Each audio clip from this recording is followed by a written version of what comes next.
வணக்கம் மின் தொலைக்காட்சி நேயர்களே, வணக்கம். செய்தியிலும் நிஜமும் நிகழ்ச்சிக்கு உங்களை வரவேற்கின்றோம். சட்டசபையில் பரபரப்பு சார். நேத்து உண்மையாலுமே பரபரப்பு. நேத்திக்கு தாங்க நீங்க பரபரப்பு சொன்னீங்க. நேத்து பரபரப்பாயிருச்சு. ஆமா, அது அதாவது நேத்து கவர்னர் உரையுடன் ஒவ்வொரு ஆண்டும் சட்டசபை துவங்குங்க. சரி, அந்த வகையில கடந்த ஆண்டுல துவங்கும் போது ஒரு சின்ன சலசலப்பு ஏற்பட்டு கவர்னர் அவர்கள் வெளியேறினார்கள். அதாவது என்னன்னா கவர்னர் பார்த்துட்டு மாத்தி படிச்சுட்டாரு அப்படின்னு ஜெய்ஹிந்த் சொன்னாரு, வாழ்க பாரதம் சொன்னாருன்ட்டு எல்லாம் சொன்னாங்க. திராவிடன்ற வார்த்தையை உச்சரிக்கல பஞ்சாயத்து ஆச்சு. இந்த வாட்டி என்னன்னா பிரச்சனை ஃபர்ஸ்ட் பால்லே அப்படின்ட்டாரு.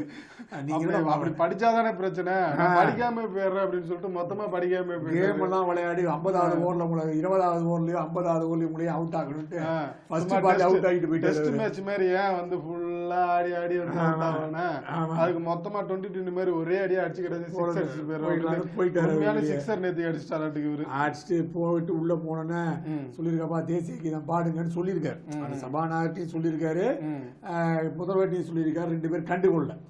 இதுதான் சொல்லிட்டீங்கன்னா நம்ம தேசிய கீதம் பாட மாட்டீங்களா, தமிழ் தாய் வாழ்த்து முடிச்சோன்னு தேசிய கீதம் பாடணும் இல்ல, அதையே பாட மாட்டீங்கன்னு சொல்லிட்டு அவர் கிளம்பிட்டாருங்க நேத்து. அதாவது என்னன்னாங்க, நேத்திக்கு அவரு சட்டசபைக்கு போன உடனே காவல்துறை வழக்கமா தர அந்த அணிவகுப்பு முறை இதெல்லாம் ஏத்துக்கிட்டு உள்ள போறாரு. உள்ள போன உடனே ஒரு என்ட்ரு ஆன உடனே எதிர்கட்சிகள் எல்லாம் இது பண்ணிருக்கிறாங்க. முதல்ல தமிழ் தாய் வாழ்த்து பாடுறாங்க. தமிழ் தாய் வாழ்த்து பாடி முடிச்ச உடனே எதிர்கட்சிகள் எல்லாம் கோஷம் பண்ண இவர் என்ன சொல்றாரு, தேசிய கீதம் போடுங்க. அது சம்பந்தமா ஏற்கனவே சொல்லி இருக்கிறதா சொல்லியிருக்கிறாங்க. அதாவது தமிழ் தாய் இது தேசிய கீதம் பாடணும் அப்படின்னு சொல்லி அதை நேத்திக்கும் சொல்லியிருக்காரு. ரொம்ப பொறுமையா தேசிய கீதம் பாட சொல்லுங்க அப்படின்னு சொல்லி இது பண்ணியிருக்காங்க. அது ஏத்துக்கல அப்படின்னு உடனே வெளில போயிட்டாரு. வெளில போன உடனே இவங்க மறுபடியும் சபாநாயகர் என்ன பண்ணிருக்காரு, அவரே தமிழ்ல வாசிக்க ஆரம்பிச்சிட்டாரு. அது அப்புறம் இந்த மாதிரி ஒரு மாபெரும் அரசாட்சி எங்கேயுமே நடக்கல. கல்வியில முதலிடம், பெண்களுக்கு பாதுகாப்பு, அது மட்டும் மருத்துவத்தில் முதலிடம், சாலை வசதி முதலிடம், பிரிட்ஜு கட்டல முதலிடம், உணவு முதலிடம், எல்லாம் நாங்க முதலிடம் அப்படின்னு சொல்லி அதுல என்ன சொல்றாரு அப்படின்னா, ஆளுநர் உரையில இதாவது இந்தியாவின் மருத்துவ தலைநகரமாக தமிழகம் இது பண்ணி இருக்குது அப்படின்னு சொல்லிட்டு மக்களை தேடி மருத்துவத்துல இது வரைக்கும் 2 கோடி பேர் பயனடைஞ்சிருக்காங்க. இப்படி நமக்கு மருத்துவ கட்டமைப்புலும் சரி மற்ற எல்லா விஷயங்களையும் தமிழகம் முதல் மாநிலமா இருக்கு இந்தியாவிலேயே அப்படின்னு சொல்லி இது பண்ணா அது எப்படி நீங்க அப்படி ஆளுநரை விட்டா நாங்க பேச விட்டுருவோமா மற்ற விஷயத்த அப்படின்னு சொல்லிட்டு இவங்க எல்லா விஷயத்தையும் ஆளுநர் உரையை பண்ணது சரின்னு ஒரு பக்கம், தவறுன்னு ஒரு பக்கம் இது பண்ணியிருக்கிறாங்க. அதுல அவையின் முன்னவர் என்ன சொல்றாரு அப்படின்னா, நாங்க கருணாநிதி வழி வந்தவர், எங்களுக்கு ஆளுநர் பதவி மேல ஒரு மாறுபட்ட கருத்து இருந்தாலும் அவர் பதவியில இருக்கிற வரைக்கும் அதுக்கான மரியாதையை நாங்க தரணும் அப்படிங்கிற மாதிரி தான் நாங்க ஆளுநர் சபையில நாங்க நடத்துக்கிறோம். ஆனா இவரு அந்த அவை நாகரிகம் இல்லாம இவர் வெளில போனது ஏற்றுக்க முடியாது அப்படின்னு சொல்லி ஒரு தீர்மானத்தை கொண்டு வந்துட்டாருங்க. அதுல என்ன சொல்றாரு அப்படின்னா, நூற்றாண்டு வரலாறு பெருமை கொண்ட சபையின் மக்களாட்சி மாண்பை உயர்த்தி பிடிக்கவும் மரபை காக்கவும் அச்சிடப்பட்ட கவர்னரில் இடம்பெற்றுள்ள பகுதிகளை மட்டுமே சபை குறிப்பில் பதிவு செய்யப்பட வேண்டும் என்ற தீர்மானத்தை அவர் தான் முன்மொழிஞ்சிருக்கிறாரு. அதாவது அந்த அவை குறிப்புல அச்சிடப்பட்டிருக்கலாம் அதை மட்டும்தான் நீங்க பதிவு செய்யணும், மற்ற எதையும் போனது வந்தது எதையும் பதிவு செய்யக்கூடாது அப்படின்ற மாதிரி சொல்லியிருக்காங்க.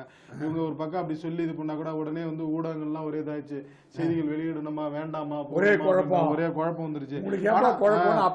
அவரே இந்த மாதிரி நடந்துச்சு இது நடந்தது அப்படின்னு சொல்லிருப்பாங்க. எதிர்கட்சிகள் ஒரு பக்கம் அந்த மாதிரி இது பண்ணிட்டாங்க. அப்படின்னு பாத்தீங்கன்னா முதலமைச்சர் என்ன சொல்றாருன்னா, அதாவது ஏற்கனவே இந்த பிரச்சனை எல்லாம் இருந்ததுங்க, போன ஆண்டு சொன்னது இருந்தது வெட்டி ஒட்டி பேசினாரு, இந்த முறை அதையும் வாசிக்காமலே போயிரு, ரொம்ப சிறுபள்ளத்தனமா இருக்குது. அதுல நூற்றாண்டு கண்ட அதாவது மக்களால் தேர்ந்தெடுக்கப்பட்ட அரசு, நூற்றாண்டு கண்ட சபை, இதை இதுல நீங்க ஒதுக்குறது அவமதிக்கிற மாதிரி இருக்குது. அதனால அரசியல் சட்ட கடமைகளை செய்ய மனமில்லாத கவர்னர் எதுக்கு நீங்க இருக்கணும், பதவியை விட்டு விலகிருங்க அப்படின்ற மாதிரி முதலமைச்சர் ஒரு பக்கம் சொல்லிருக்காருங்க.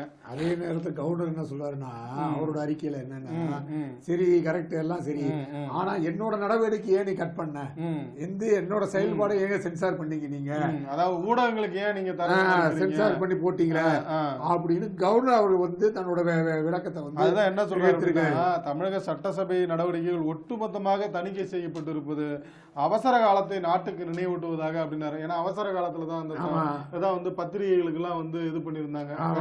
அப்பதான் என்ன பண்ணாரு, அந்த புக்கை நீங்க எந்த அச்சடித்த புக்கா நீங்க முதல்ல அரசாங்கத்துக்கு அனுப்பிச்சு அதை ஓகே பண்ணாதான் புக் அனுப்ப முடியும். அதுக்காக ஒரு வாட்டி துக்ளக்ல என்ன பண்ணா தெரியுமா, 52 பக்கமா என்னமோ ஒரு பக்கம் எல்லா பக்கம் வெள்ளையா போட்டு அனுப்பிச்சாரு, எதுதான் தடிக்க பண்ண போற அப்படின்னு வெறும் நோட் புக் இருக்குல்ல அது மாதிரி நோட் புக் அனுப்பிச்சு விட்டாராம். நீங்களே எழுதிக்கோங்க அப்படின்னு சொல்லி அனுப்பிச்சாராம். அவர்கள் துக்ளக் பண்ணனதா அதை குசும்புத்தனமா பண்ணனதா எமர்ஜென்சில எல்லாமே சொல்லுவாங்க. அதே மாதிரி எமர்ஜென்சி மாதிரி தான் நீங்க வந்து இந்த மாதிரி சூழ்நிலை இப்போ வந்து ஏற்பட்டிருக்கு. பத்திரிகையை வந்து தணிக்கை முறையை நீங்க ஏற்படுத்திட்டு இருக்கீங்க. நீங்க இது வந்து நாட்டுக்கு நல்லது இல்ல அப்படின்னு சொல்லும் போதுதான் ஏற்கனவே இவங்க தான் கேட்டாங்க எல்லாமே வந்து நீ லைவ்ல கொடுங்க ஜெயலலிதா அவர்களுக்கு இல்ல இவங்க வந்து எதிர்கட்சியாக இருக்கும்போது இவங்க தான் வந்து நாங்க வந்து நேரலை இது பண்ணுவோம் அப்படின்னு சொல்லியிருந்தாங்க. எல்லா கட்சியுமே ஒவ்வொரு டைம் வரும்போது சொல்றதுதான். நீதிமன்றமும் அந்த மாதிரி எல்லாம் வந்து சொல்லி பண்ணணும்னு சொல்லி நீதிமன்றம் எல்லாம் பண்ணிருக்காங்க, கோரிக்கை எடுத்திருக்காங்க. அப்படி இருந்தும் ஏன் வந்து இந்த மாதிரி வந்து ஆளுகின்ற கட்சிகள் ஏன் பண்ண மாட்டேங்குது அப்படிங்கிற மாதிரி ஒரு கேள்வி வந்து மக்கள் தொடர்ந்து வச்சுக்கிட்டு இருக்காங்க. அப்படின்னு பாத்தீங்கன்னா நீங்க வந்து தமிழ் தாயை வாழ்த்தி இது பண்ணிட்டீங்க, தேசிய கீதத்தை அவமதிச்சிட்டீங்க அப்படின்னு சொல்லி ஆளுநர் மேல ஒரே பரபரப்பு புகார் இது பண்ணிருக்காங்க. உடனே இதுக்கு வந்து 2 முறை வந்து ஆளுநர் மாளிகையில இருந்து விளக்கம் வந்துருச்சு. அதாவது என்னன்னா தமிழ் மொழி மற்றும் மாநிலத்தின் வளமான கலாச்சார மரபுகள் பாரம்பரியத்தின் மீது கொண்டுள்ள அசைக்க முடியாத மரியாதை மற்றும் போற்றுதலை கவர்னர் ரவி மீண்டும் வலியுறுத்தியுள்ளார். அவர் வந்து எப்போது பண்ணாலும் தமிழ் மொழியை வந்து ரொம்ப உயர்த்தி பிடிக்கிறது தான் பாடுபட்டு இருக்கிறாரு அப்படின்னு சொல்லி வந்து இது பண்ணியிருக்கிறாங்க. அதே மாதிரி நேற்று பார்த்தீங்கன்னா இவர் நம்ம வந்து திருமாவளவன் இருக்கார் இல்லையா, அவர் வந்து மாணவ விவகாரத்தில் ஆதாய அரசியல் அப்படின்னு சொல்லி பிளேட்டை திருப்பி போட்டாராங்க. அவர் தான் யார் அந்த சாருன்னு ஆரம்பிச்சாரா. அது ஒரு இந்த நீங்க ஒரு விஷயம் சொல்லணும்னு திருமாவளவன் ஒரு பக்கம் அந்த மாதிரி சொல்லியிருந்தா கூட வந்து ஆளுநர் பண்ணதி வந்து எல்லாரும் இது பண்றாங்க. ஏன்னா இந்த விஷயம் வந்து இந்த பாதிக்கப்பட்ட மாணவ விவகாரம் தொடர்பா ஆளுநர் வந்து அவருக்கு வந்து அவரோட அவை மாண்பு அவரோட வந்து இது இல்லைன்னா வந்து அங்க ஆளுநர் வரை வாசிட்டு வெளில வந்து ஏதாவது சொல்லியிருந்தா கூட ஒண்ணுதா இருக்காது. ஏன்னா எதிர்கட்சிகள் இந்த விவகாரத்தை ரொம்ப பெருசா பேசணும் அப்படின்ற மாதிரி இருந்தாங்க. அது வந்து ஆளுநர் வந்து உரை வாசிக்காம போனதுல அந்த விவகாரம் இதெல்லாம் அடங்கி போயிருச்சு. இப்ப எல்லாருமே ஆளுநர் அந்த உரை வாசிக்காம போனதான் இது பண்றாங்க. அந்த ஒரு குற்றச்சாட்டு வந்து இது பண்றாங்க. என்ன இருந்தாலும் அவையின் மாண்பை வந்து ஒரு புறம் பாதுகாக்கணும். தமிழ்நாட்டு சட்டசபைக்குன்னு ஒரு மாண்பு இருக்குது, அதை நீங்க ஒரு புறம் வந்து கடைபிடிக்கணும் அப்படிங்கிற மாதிரி வந்து இது இருக்காங்க. தமிழ் தாய் வாழ்த்து பாடி இருக்கணும், அதே சமயம் வந்து தேசிய கீதம் பாடி இருக்கணும் அப்படின்னு சொல்லி எல்லாமே நேற்று பிரேமலதா அவங்க கூட சொல்லியிருக்காங்க. ஏங்க ஒரு வாட்டி தேசிய கீதம் எக்ஸ்ட்ரா பண்ண உங்களுக்கு என்னங்க பிரச்சனை இல்ல, அது நடைமுறையில இருக்கிறது. அதாவது அதுதான் வந்து என்ன சொல்லியிருக்காருன்னா பாஜக தலைவர் அண்ணாமலை வந்து என்ன இது பண்றாருன்னா வந்து இந்த இதை வந்து தமிழ் தாய் வாழ்த்தே வந்து 1991ஆம் ஆண்டு முதல் தான் வந்து ஜெயலலிதா அவங்க முதலமைச்சரா இருக்கும் போதுதான் இது பண்ணிருக்காங்க. அது வந்து அதோட என்ன சொல்றாருன்னா தேசிய கீதம் அந்த மரபு இருக்குல்ல, அது என்னன்னா ஒரு ஆளுநரோ இல்ல வந்து துணைநிலை ஆளுநரோ வந்து அரசாங்க நிகழ்ச்சிகளை கலந்துக்கிட்டாங்கன்னா அவங்க வருகையின் போது வந்து தேசிய கீதம் பாடணும், அந்த விழா முடிஞ்சு போகும்போதும் வந்து தேசிய கீதம் பாடணும், இதுதான் சட்டம் அப்படின்ற மாதிரி வந்து சொல்றாங்க. அதோட என்னன்னா நேற்றுக்கு ஆளுநர் வந்து என்ன சொன்னா நீங்க தமிழ் தாய் வாழ்த்து பாடுங்க, அதன் பிறகு வந்து தேசிய கீதத்தை பாடுங்க அப்படின்னு தான் சொல்லியிருக்காங்க. ஆனா இவங்க என்ன இது பண்றாங்கன்னா எங்களுடைய மரபு வந்து தமிழ் தாய் வாழ்த்து முடியும் போதுதான் வந்து தேசிய கீதம் அப்படின்ற மாதிரி மரபு ஒரு புறம் சட்டம் ஒரு புறமாக வந்து இந்த கலவரங்களுக்கு நடுவுல தான் வந்து இவர் வந்து அப்படியே ஒரு பக்கமா வந்து அது என்னன்னா ஆளும் கட்சியில் உள்ள வீசிய எதிர்கட்சியை போல் செயல்பட முடியாது, தோழமை கட்சிகள் தான் தோழமை கட்சியாக தான் செயல்பட முடியும்னா அப்ப சரி. அந்த வேங்கை வயல் மேட்டர் ஒரு இருக்க ரொம்ப நேரமா நாரின்னு இருக்கு அந்த விஷயம். அத்தை ஏங்க கொஞ்சம் எடுத்து பேசவே மாட்டேங்கிறீங்க. நீங்க தோழமை கட்சியா இருக்கலாம், ஆனா அடிமை கட்சியா போயிடுறீங்களே அப்படின்னு தான் சந்தேகம் பண்ணீங்களா, திமுக உறுப்பினராகவே ஆயிட்டீங்களா அப்படின்னு கேள்வி கேட்க வேண்டியிருக்கு இல்லையா. என்ன அவர் சொல்றாரு அப்படின்னாங்க, 2-3 நாளுக்கு முன்னாடி தான் வந்து பேசும்போது செய்தியாளர்கள் அது யாருன்னு கேட்டிருக்காங்க. நாங்களும் கேட்கிறோம் யார் அந்த சாருங்க சொல்லுங்க அப்படின்னு சொல்லி அரசாங்கம் இது பண்ணார்ல. நேற்றுக்கு போய் முதலமைச்சரை பார்த்துட்டு வந்து வெளில வந்து நான் முதலமைச்சரை வந்து புத்தாண்டு வாழ்த்து தெரிவிக்க போனேன், அதோட எங்க கட்சி எம்பிக்கு வந்து அம்பேத்கர் அதுக்கும் வந்து நாங்க ஒரு பாராட்டு தெரிவிச்சுட்டு வந்திருந்தோம் அப்படின்னு சொல்லிட்டு இந்த மாணவிகள் விவகாரத்தை வந்து எதிர்கட்சிகள் வந்து ஆதாயம் தேடுறதுக்கு தான் பயன்படுத்துறாங்க, அதை அரசியலாக்கி ஆதாயம் தேட பயன்படுத்துறாங்க அப்படின்னு அவர் மேலதான் வந்து நடவடிக்கை எடுத்துட்டாங்கல்ல. அவர் குன்ற சட்டம் போடப்பட்டுள்ளது, அவருக்கு மேல கைது செய்யப்பட்ட குன்ற சட்டம், இதுக்கு மேல என்ன பண்ண முடியும் அப்படின்ற மாதிரி அந்தாண்ட ஒரு பக்கம் நேத்துக்கு ஒரு பக்கம் ஒரு மாதிரியும் நேத்துக்கு முந்தான ஒரு மாதிரியும் பேசி மாத்தி இவர் வந்து நிலைப்பாடு எடுத்துக்கிட்டே இருக்கிறாரு. கரெக்டுங்க. ஆனா யார் அந்த சாரு அதுதான கேள்வியா இருக்கு. அதற்கு விடை கிடைத்து விட்டால் மற்ற பின்னாளர்கள் கூட பின்புலத்தில் இருப்பவர்கள் எல்லாம் தெரிந்துவிடும் இல்லையா. அதற்கு பதில் சொல்ல மாட்டேங்கிறாங்க. இவரை வந்து குணசேகரனை புடிச்சிட்டாங்க, ஞானசேகரனை புடிச்சிட்டாங்க, ஞானசேகரன் உள்ள வச்சிருக்காங்க, ஞானசேகரன் மாவு கட்டம் போட்டாங்க, இதே தான் சொல்லிருக்கீங்க, அடுத்த கட்டம் என்ன, அடுத்த கட்ட செயல்பாடுகள் என்ன? நீங்க சுத்தி ஞானசேகரை சுத்தி தான் வந்து இருக்கிறீங்க. பாத்தீங்கன்னா நேற்று போயிட்டு பார்த்தா என்னன்னா, ஞானசேகரன் வேலையை பார்த்தாலும் பயமாவே இருக்குதாங்க. அதாவது பார்த்தான்னா இரவு பகல் நேரத்துல பிரியாணி கடை, இரவு நேரத்துல பூட்டை உடைச்சு திருடுறாரு, மாலை வேளையில வந்து பிரியாணி இது பெண்கள் பாலியல் பலாத்துக்காக ஈடுபடுறாரு, சனி ஞாயிறுல வந்து கட்ட பஞ்சாயத்துல ஈடுபடுறாரு, மாலை நேரத்து மயக்கம் மாதிரி மற்ற நாட்கள்ல கஞ்சி அடிக்கிறாரு, மீதி இருக்கிற நேரத்தில் திமுகவுக்கு பொருளாதார செலவு பண்றாரு. அதோட இல்லைங்க, அவர் மேல வந்து இந்த வரைக்கும் வழக்கெல்லாம் இருக்கும்போது வந்து கோயில் ஆக்கிரமிச்சிருக்காரு. நேற்று போயிட்டு பாத்தீங்கன்னா அங்க வெங்கடேச பெருமாள் கோயில் இடத்தை ஆக்கிரமிச்சிருக்காராம். அதாவது அவர் வந்து ஃபுல் ஃபார்ம்ல இருக்கிற திமுக இருந்திருக்காருங்க. அது எப்படி உங்களுக்கு தெரியாமையே போச்சு அப்படின்னு வீணா இழுக்கப்படுது இல்லையா?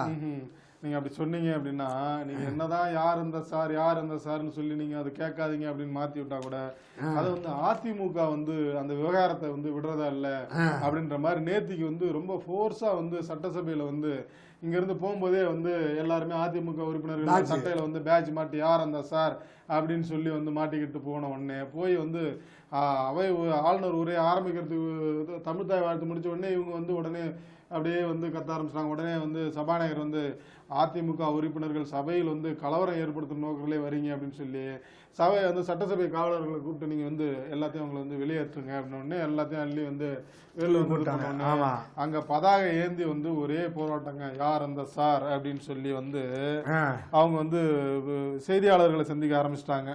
அதுல என்ன பாத்தீங்கன்னா, இவர் பழனிசாமி என்ன சொல்ல வர்றாருன்னே தெரியலங்க. கவர்னர் உரையாற்ற கூட்டாது என்று திட்டமிட்டு திமுக அரசு செயல்பட்டு உள்ளது.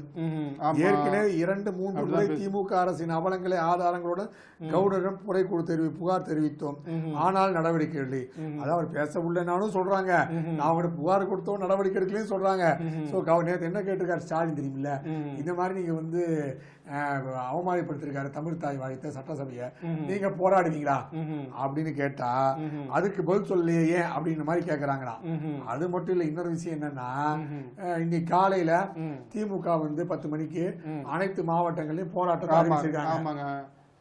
அதாவது என்னன்னா, எந்த அண்ணா பல்கலைக்கழக மேட்டரா இருந்தாலும் சரி, எந்த விஷயமா இருந்தாலும் 5 நாளுக்கு முன்னாடி நீங்க வந்து அனுமதி வாங்க வேண்டும். காவல்துறை விதி என்ன அப்படின்னாங்க, ஒரு போராட்டம் நடத்தணும் அப்படின்னா 5 நாளுக்கு முன்னாடி உங்களுக்கு அனுமதி இது பண்ணணும். அப்படி இருக்கும்போது நேத்திக்கு வந்து இவங்க அறிவிச்சு இப்படி எப்படி அனுமதி தருவாங்க? அப்ப காவல்துறை அந்த விதி இருக்குல்ல 41 அப்படின்னு சொல்லி வந்து எல்லாமே சமூக வலைதளத்தில் கேட்கறாங்க. அது குறிப்பா வந்து வழக்கறிஞர் எல்லாம் வந்து கேட்கறாங்க, அந்த 41 சட்டம் நீங்க பிரிவு நீங்க வந்து எப்படி இது பண்ண போறீங்க? எங்களுக்கு எல்லாம் மத்த கட்சிகளுக்கு எல்லாம் வந்து 5 நாளுக்கு முன்னாடி அனுமதி தரணும், அனுமதி கேட்கணும்னு சொல்லிட்டு பர்மிஷன் ரத்து பண்ணீங்களா, ஆர்ப்பாட்டங்களை ரத்து பண்ணீங்கல்ல, இப்ப எப்படி பண்ணுவீங்க, இன்னைக்கு எப்படி பண்ணுவீங்க அப்படின்னு சொல்லிட்டு வந்து இது பண்ணி இங்கெல்லாம் வந்து உங்க சட்டம் வந்து பயன்படாதா, இதெல்லாம் வந்து நீங்க வந்து ஆர்ப்பாட்டத்தை நடத்துறாங்களா, அதுக்கு நீங்க அனுமதி தருவீங்களா, ஒருவேளை அனுமதி மறுத்தா அந்த தடையை மீறி வந்து ஆர்ப்பாட்டம் பண்ணாங்கன்னா அவங்களை நீங்க கைது செய்வீங்களா அப்படிங்கிற மாதிரி கேள்விகள்லாம் எழுப்புறாங்க. இது தொடர்பா நீதிமன்றத்துக்கு போனாலும் போகலாம் அப்படிங்கிற மாதிரியான ஒரு பார்வையெல்லாம் இருக்குது. ஆமா, அதனால வந்து இந்த நிகழ்வு இப்படி இருக்குதுன்னா, இந்த கட்சிகள் எல்லாம் இது அரசியலாக்குதுன்னு ஒரு பக்கம் சொல்லப்பட்டாலும் அந்த நிகழ்வுகளை பற்றி விரிவாக ஆலோசிக்க செயல்பட எந்த விதமான விஷயத்தையும் திமுக முன்னெடுத்து செய்ய மாட்டேங்கிறது அப்படின்ட்டு எடப்பாடி வந்து சொல்றாரு. அது மட்டும் இல்ல, அண்ணாமலையும் சொல்றாரு, நேற்று வந்து போராட்டங்களை கண்டு திமுக அஞ்சுகிறது, பாமக பாஜக எம்எல்ஏ நேற்று பேட்டி அப்படின்ற விஷயத்தையும் நேற்று வந்து சட்டசபைக்கு வெளியே வந்து பேசியிருக்காங்க.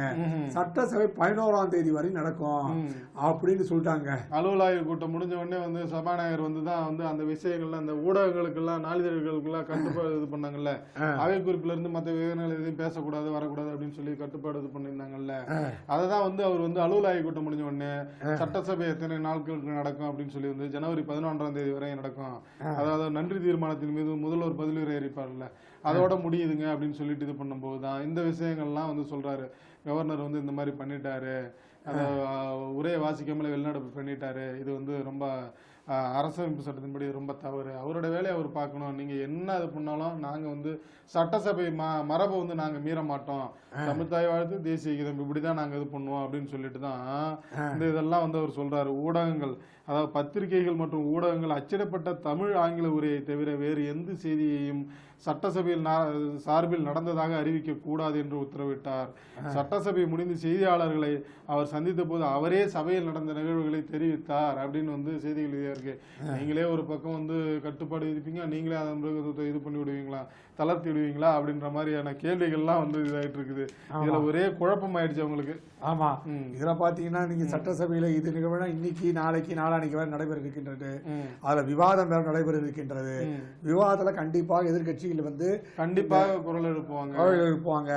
முக்கியமா பாத்தீங்கன்னா அண்ணா பல்கலைக்கழக விஷயத்தை முன்னெடுக்க போறாங்க. கண்டிப்பா முன்னெடுக்கும் போது இவருக்கு என்ன பதில் சொல்ல போறாங்கன்றத பட்சத்தில் இல்லாமல் ஒருவேளை முதல்வர் கருணாநிதி அவர்கள் இந்த 11ஆம் தேதிக்குள்ள விதிய 110 கீழே ஒருவேளை பொங்கல் இனாம அறிவிச்சாலும் அறிவிக்கலாம் தொகைய அப்படின்னு எதிர்பார்ப்பும் நடந்துகிட்டு இருக்கு. கண்டிப்பா அறிவிக்கிறதுக்கான வாய்ப்பு பெரும்பாலும் இருக்கு அப்படிங்கிற மாதிரிதான் எல்லாம் இது பண்றாங்க. ஆமா, நீங்க அதெல்லாம் இது பண்ணீங்க. நேற்றுக்கு வந்து சட்டசபை வந்து அதாவது கவர்னர் உரை வந்து வளர்ச்சிக்கான எந்த அறிவிப்பும் இடம்பெறாது, பெரும் ஏமாற்றம் அளிக்கிறது அப்படின்னு சொல்லி மருத்துவர் பாமக நிறுவனர் ராமதாஸ் இது பண்ணிருக்காரு. என்ன சொல்றாருன்னா, அதாவது உரையை படிக்க வந்த கவர்னர் ஏற்றுக்கொள்ள முடியாத காரணங்களை கூறி வெளிநடப்பு செய்வது வந்து சரியல்ல, ஏற்க முடியாது அப்படின்னு சொல்லிட்டு, அதோட இந்த கவர்னர் ஒன்றும் பெருசா இல்ல, ஏமாற்றம் அளிக்கிறது.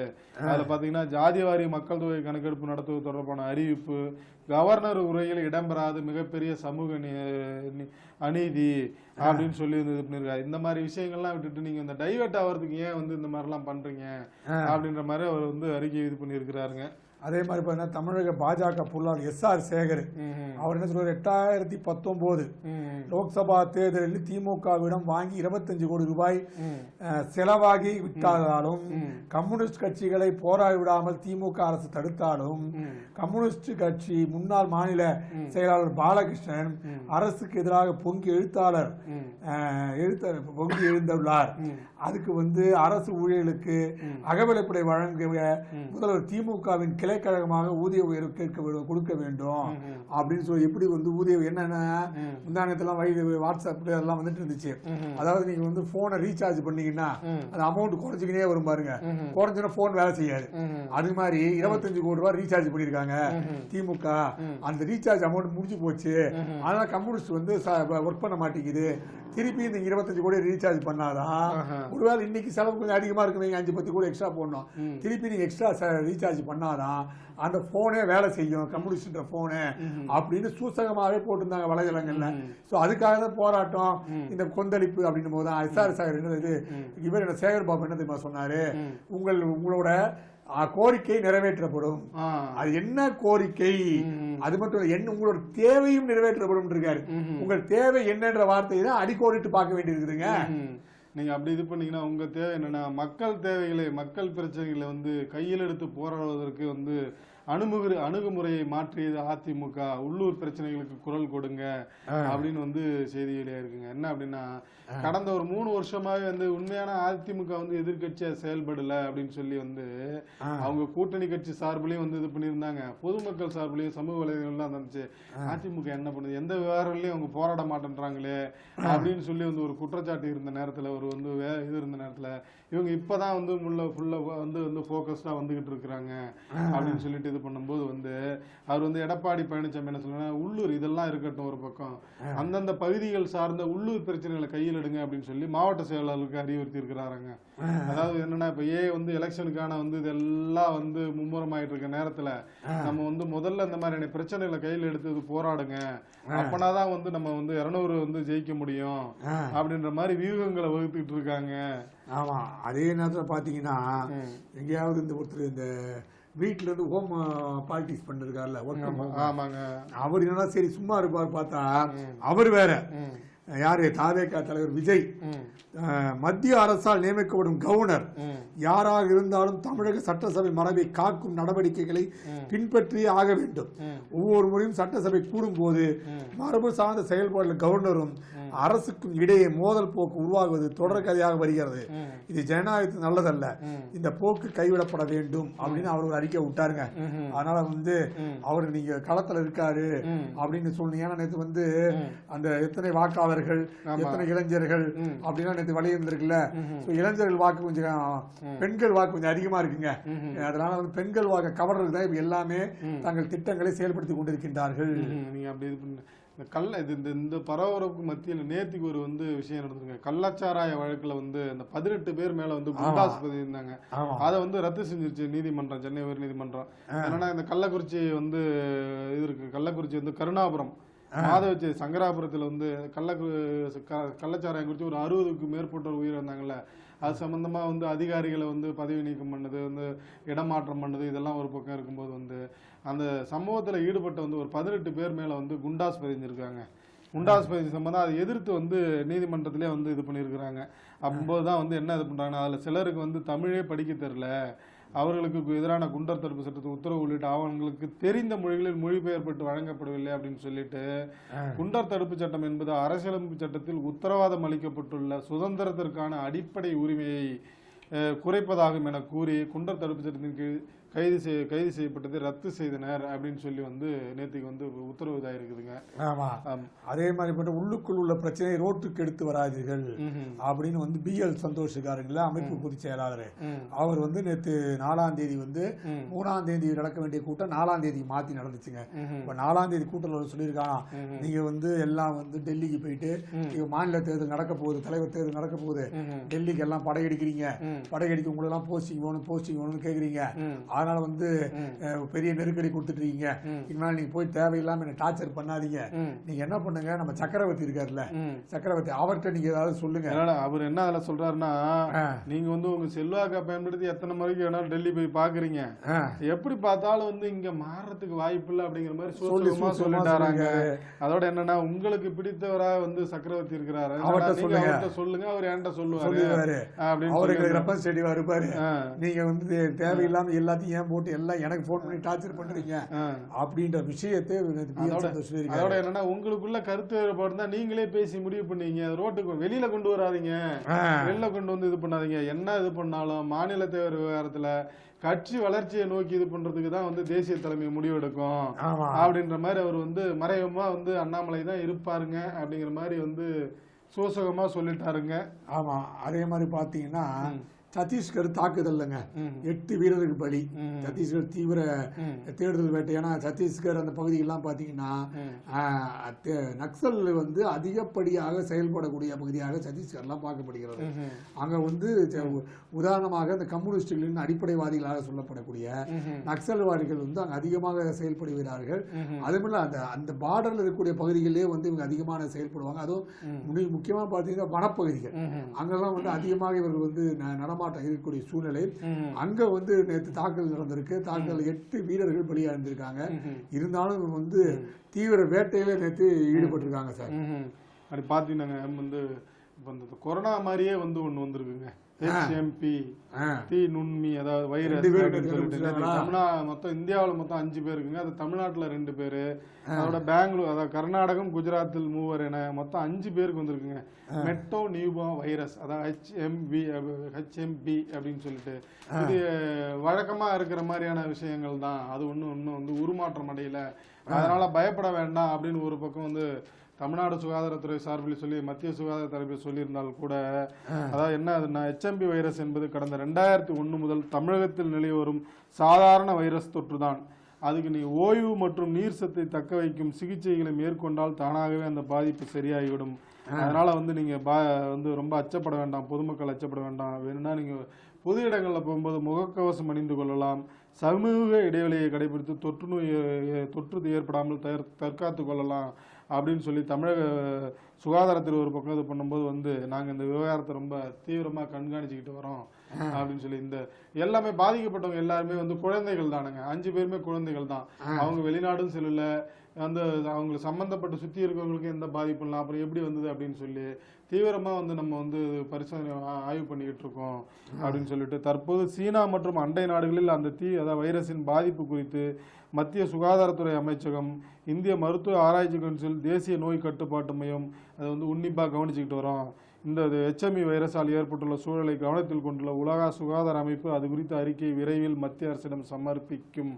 எனவே இந்த கவலையெல்லாம் உங்களுக்கு வேண்டாம், நீங்கள் தற்காப்பு நடவடிக்கை, பாதுகாப்பு நடவடிக்கைகள் மட்டும் எடுத்துக்கிட்டு இருங்க அப்படின்ற மாதிரி இது பண்ணி, சாதாரண இதுதான் இது. நீங்கள் ஓய்வு எடுத்தாலோ நீர் சத்து சம்பந்தமான இது இருந்தாலும் போதும் அப்படின்ற மாதிரி வந்து ஒரு பக்கம் இது ஏன்னா பண்ணிருக்காங்க. நீங்க இது பயந்து போய் கூகுள்ல சர்ச் பண்ணாதான் பயந்துருவீங்க. கூகுள்ல சர்ச் பண்ணா இந்த நோய் போட்டுட்டு மரணம் அப்படின்னு போட்டுறான்.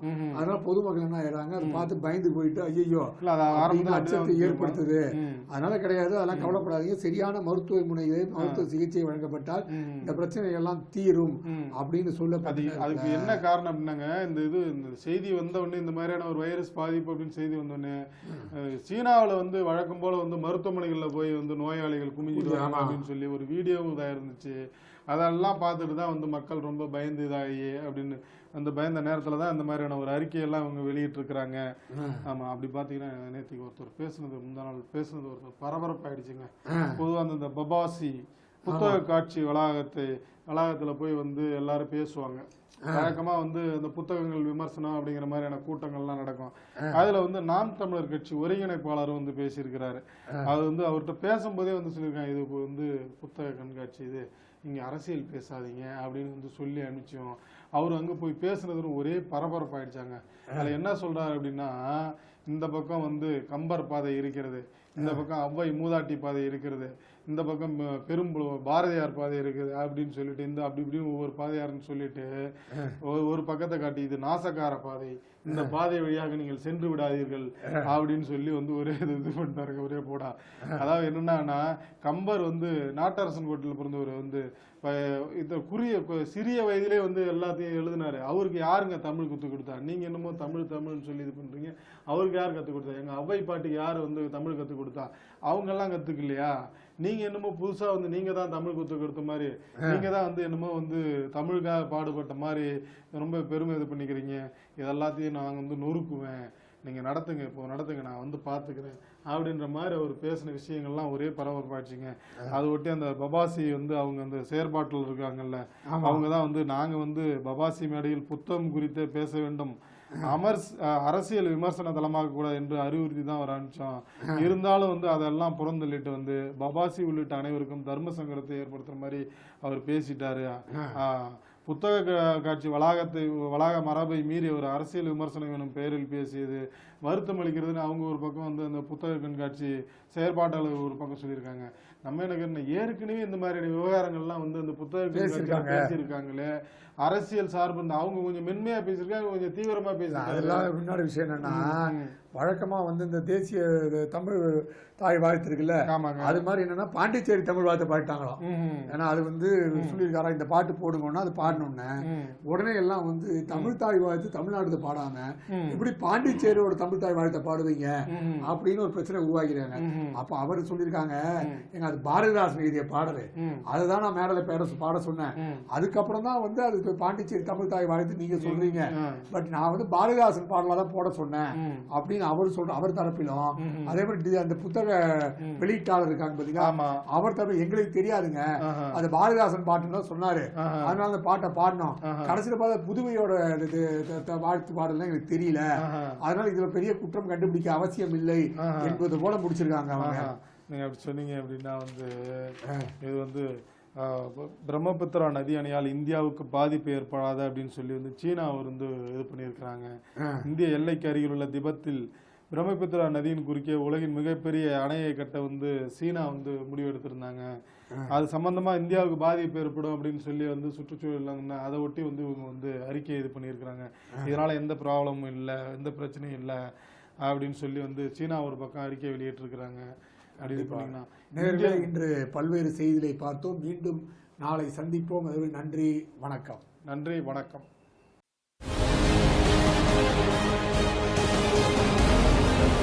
Thank you.